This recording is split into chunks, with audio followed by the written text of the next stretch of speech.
Hello friends, welcome to my channel. तो आज का टॉपिक जो मैं एक्सप्लेन करने जा रही हूँ वो है जॉइंडिस ऑफ द न्यूबॉर्न। तो शुरू करते हैं।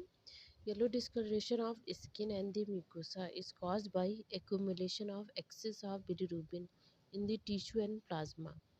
Serum bilirubin level should be in excess 7 mg per day. तो एक्सेस ऑफ बिलीरुबिन के एक्यूमुलेशन की वजह से बच्चों में जॉइंडिस हो जाता है।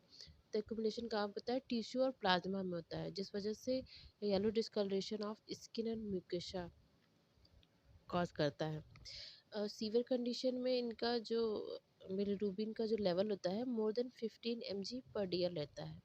About 80% of term newborn and most of pre term newborn develop clinical jaundice. तो 80% केसेस टर्म न्यूबॉर्न के 80% केसेस में और most of pre term newborn में द कंडीशन पाई जाती है। तो यूजुअली 80% मतलब काफ़ी ज़्यादा कंडीशन, तो यूजुअली कॉमन कंडीशन होती है। तो कॉजेज ऑफ नियोनेटल जॉइंटिस, तो दो कॉज है, physiological cause and non physiological cause. Physiological cause में क्या है?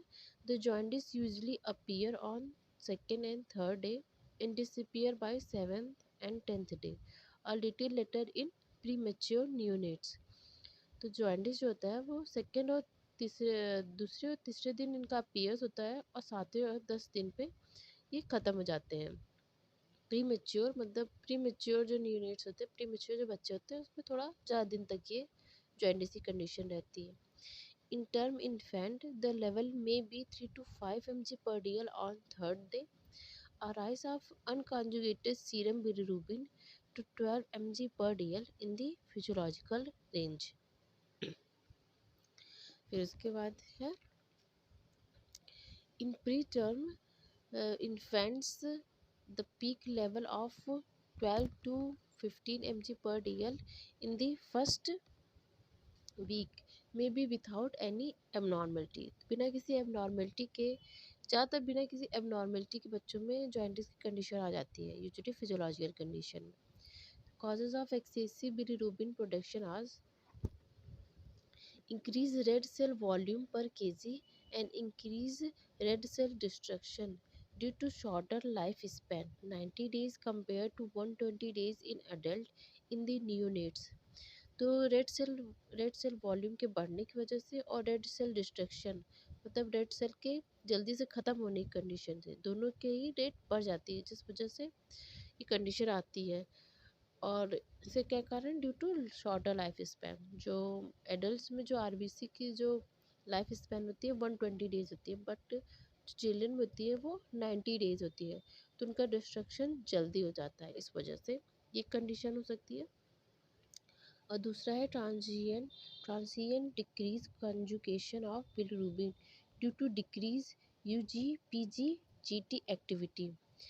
तो जो यूजी-पीजी-जीटी एक्टिविटी की कम हो जाए, तो इसकी एक्टिविटी में जो डिक्रीज़ होता है, ट्रांसिएंट डिक्रीज, तो उसका जो बिलीरुबिन का जो कॉन्जुगेशन होता है तो वो कॉन्जुगेशन घट जाता है, जिस वजह से फ्री बिलीरुबिन कंडीशन आ जाती है। तो जब फ्री बिलीरुबिन रहेगी तो वो एक्यूमुलेट हो जाएगी टिश्यू में, म्यूकोसा में, तो ये कंडीशन होती है। और decrease hepatic excretion of bilirubin. Fourth condition, decrease liver cell uptake of bilirubin due to decrease ligandin transport protein. तो ये दोनों कंडीशन है जिस वजह से ये कॉज होता है। फोर्थ है labour and delivery, birth trauma, oxytocin, infants with hypoxic ischaemic insult and delay cord clamping. तो ये 4 कंडीशन होती है जो लेबर और डिलीवरी के वक्त जो कॉम्प्लिकेशन होती है, जिस वजह से भी जॉइंटिस की कंडीशन आ जाती है बच्चों में। Treatment, no specific treatment is required, careful observation is required. कोई स्पेसिफिक ट्रीटमेंट रिक्वायर नहीं होता है फिजियोलॉजिकल कंडीशन में, क्योंकि ये मोस्टली कॉमन ही होते हैं, बस केयरफुल थोड़ा ऑब्जर्वेशन बच्चों में करना पड़ता है, बाकी कोई ट्रीटमेंट, स्पेसिफिक ट्रीटमेंट नहीं रिक्वायरमेंट होती है। दूसरा पैथोलॉजिकल कॉज क्या होता है? Cause of severe neonatal hyperbilirubinaemia. A है एक्सेसिव रेड सेल हीमोलिसिस। इसमें पहली कंडीशन क्या है? Haemolytic disease of the newborn. Feto maternal blood group incompatibility, R H more common, ABO rare, immunisation against Kell antigen rare. तो feto मतलब बच्चा और mother के ब्लड में इनकम्पैटिबिलिटी की वजह से होती है। RH इनकम्पैटिबिलिटी के बारे में आप लोगों ने सभी पढ़ा ही होगा। ABO इनकम्पैटिबिलिटी बहुत ही रेयर होती है, पर ये भी हो सकता है। कैल एंटीजन की इसके अगेंस्ट इम्यूनाइजेशन, इम्यूनाइजेशन भी एक बहुत इम्पॉर्टेंट कंडीशन होती है। तो इम्यूनाइजेशन की कंडीशन हो जा सकती है अगेंस्ट कैल एंटीजन। फिर increase red cell fragility, red cell की फ्रेजिलिटी की वजह से हो सकती है, जल्दी से वो उसका टूटने की वजह से। Deficient red cell enzyme G6PD, इस एंजाइम की कमी की वजह से भी ये कंडीशन आती है। फिर दूसरा है septic condition, intrauterine toxoplasma and rubella infection की वजह से, न्यूनेट्स में इकोलाइक इन्फेक्शन की वजह से हो सकता है। ब्लड एक्स्ट्रावेशन। बी क्या है, defective conjugation of bilirubin and clearance. C है blood milk jaundice, breast feeding jaundice is due to decrease intake of milk that leads to increase internal hepatic circulation. D metabolic and endocrine disorder, galactosemia, decrease hypothyroidism, unconjugated hyperbilirubinemia. Fifth है increase intero hepatic circulation of unconjugated bilirubin.